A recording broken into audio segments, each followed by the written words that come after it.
I find myself waking up from unconsciousness. A throbbing pain coming from my head makes it hard for me to make out any recent memories.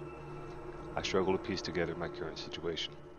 It might have something to do with this gash above my right eye just to my hairline, but as I touch my head, I notice my blood is not warm and wet, but dry and crusty, as if this wound has existed for a decent amount of time. How long have we been like this? A day? 2? Hundreds of questions start running through my mind. I'm with my buddy Marcus, though, that much is apparent. It's his vehicle that seems to have taken the brunt of this collision as we both get out and examine the incident. No sign of the other driver. The pool of dark liquid underneath the engine makes me assume that this vehicle isn't going anywhere anytime soon. We grab a couple essentials from out of his car and decide we'll walk to the nearest house and call for help. During this long walk, I take this time to strain my brain to remember any recent memories, or even distant ones at that. I recall walking this stage of graduation after finishing the last semester at Western Kentucky University. Vaguely remember talking to my mother on the phone about me coming home to visit during break, and arguing with Marcus on the drive back about whether or not we should watch this newly released Jurassic Park movie in the theaters, if it'll be any good. Something about dinosaurs in a zoo, I don't know. We hiked for over a mile before finally coming across what appeared to be a small farmhouse just through the fog. On approach, we noticed the door was left wide open. We yelled out, but there was no response. Slowly we entered the house, calling out again, only to soon find the reasoning behind the silence. A body laying in the pool of its own blood. There was chunks of flesh missing, and obvious signs of a struggle, as blood splatter laid strewed across the walls. As if waking up from a fatal car crash isn't bad enough, now there was a psychopath on the loose. After a sip of water and a quick scour of the house, we noticed the rest of it was empty, and unfortunately no phone to contact the authorities. With the gruesome images we just witnessed running through our heads, paranoia crawling up our spine, we continued farther down the road, in hopes of finding a home that hasn't been painted red with the remains of its homeowner. Oh, and a phone. A phone would be nice.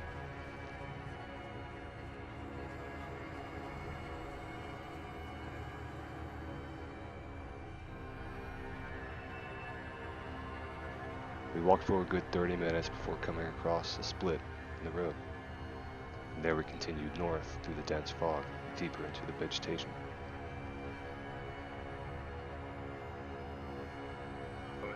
We both let out a sigh of relief as we noticed a square silhouette of a house just ahead. We call out, but useless once again as we get no response.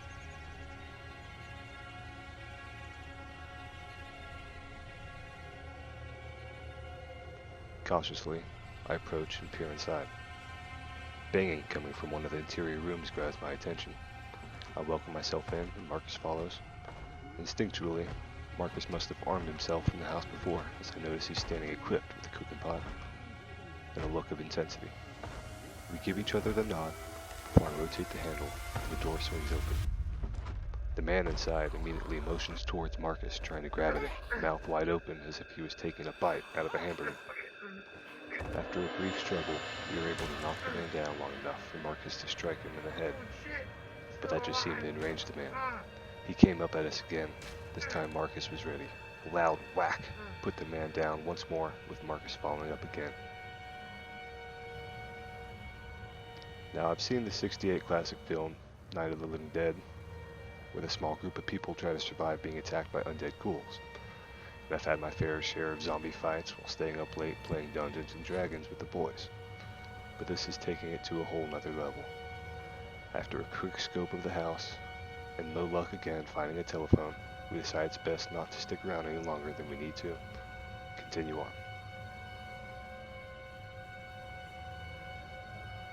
The road ended, but after slipping through some trees we noticed a clearing. Probably farmland, so we continued farther down the tree line in hopes to find civilization.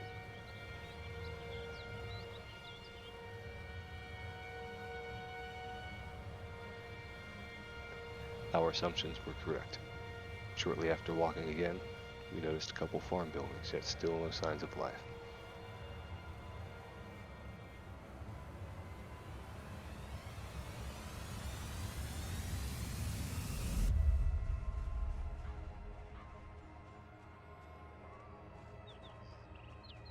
But just past the larger storage building, I noticed a figure standing in the grass.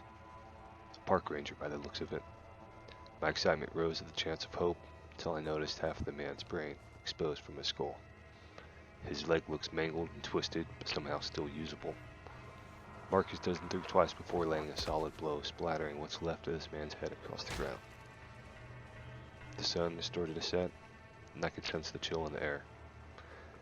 I didn't think it would be too impolite to borrow this man's jacket. It wasn't doing him too much good at the moment. As we continue forth, we wonder to ourselves, surely we're not the only ones that haven't been affected by whatever's going on here. The next building we come across looks a little more promising. But after further investigation, we notice it wasn't only empty, but locked up tight. I searched around the building for a possible way in, but every access was secured.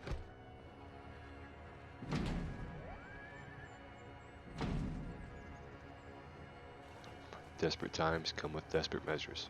I take the handle of my small hand fork I found, smash the front glass, and scrape clean any loose shards, and Marcus and I jump in. After no signs of life, we decided to rummage around the shop for anything of use. I was a lead hitter on the baseball team at Western Kentucky University, so I decided this shovel I found felt pretty comfortable in my hands. We searched on. Marcus noticed a telephone upstairs in the office, but there was no dial tone. Things were starting to look worse and worse. Besides the hope of making it back home to my mom and dad, or getting in touch with my girlfriend out in Louisville, having Marcus on my side gave me a lot of motivation.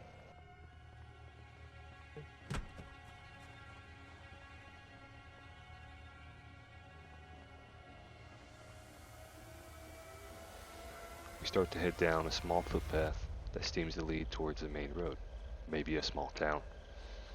Hopefully some help.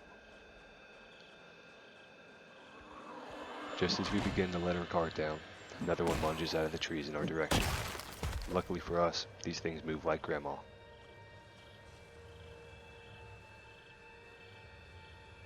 We jumped the fence, came across a small diner, and a small group was just out front.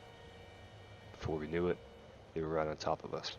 We managed to separate a few, and was impressed at the fact that Marcus and I were able to handle multiple at once.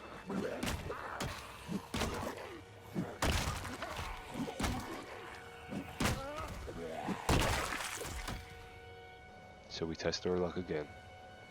One by one, we finished them off.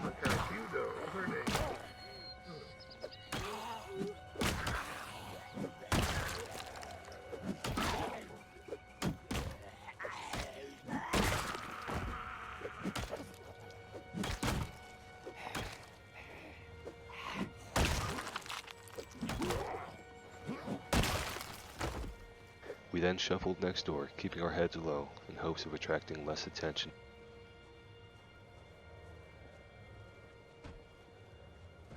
The door is locked, so we decided to check for another way in. That's when I noticed a payphone just outside.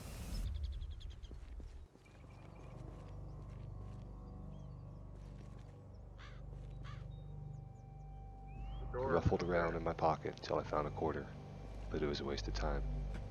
There was again no dial tone.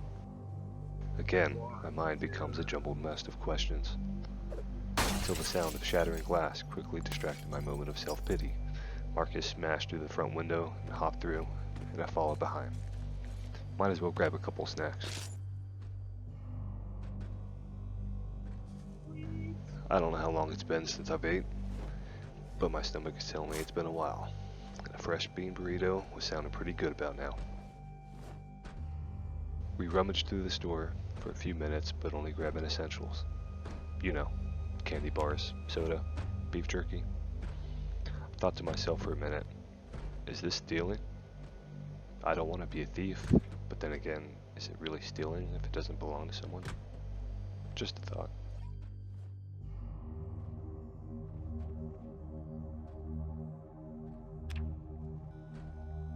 Once we were satisfied, we decided to make our way to a small building we noticed across the road from the parking lot earlier. It had a tall fence surrounding most of it, and we thought it could provide decent concealment for the night. We were both confident in our abilities to fight off a couple walkers and find a place to safely rest our head. But what started as 1 turned to 2, then turned to 4, then 8. Then before we knew it, we had been pushed back, fighting for our lives under a streetlight.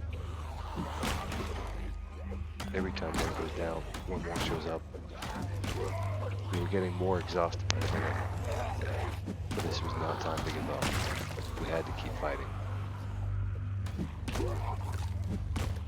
I managed to clear out the ones in front of me, but then heard a blood-curdling scream as I look over and see Marcus fighting off a group, and I managed to get too close. With rage and adrenaline on my side, I tried to fight off the remaining horde. But I'm still moving. There's a quick open.